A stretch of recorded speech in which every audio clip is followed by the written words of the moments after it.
अरहुल के फुलावा देवी मैया कहाँ से लाई बहो, ए देवी मैया कहाँ से लाई बहो। देवी मैया पगली छोड़ी गईली ससुराल की कैसे अब चुनरी चढ़ाई बहो।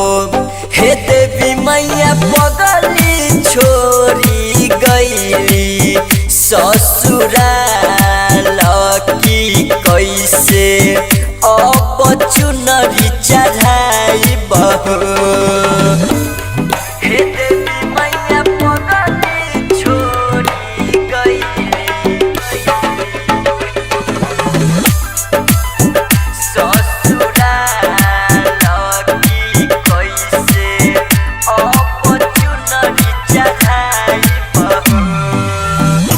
दिल के दर्दिया देवी मैया के कला सुनाई हो।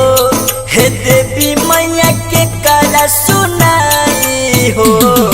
देवी मैया कोरी कुछ ऐसन चमत्कार की ओकरा हम दी बुलाई हो। देवी मैया पगली छोड़ी गईली ससुराल की कैसे अब चुनरी चढ़ाई बहो।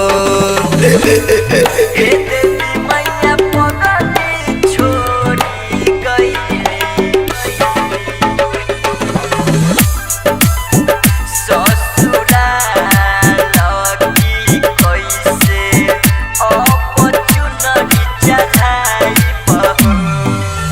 दिलवा बेचारा के हम कैसे समझाई हो।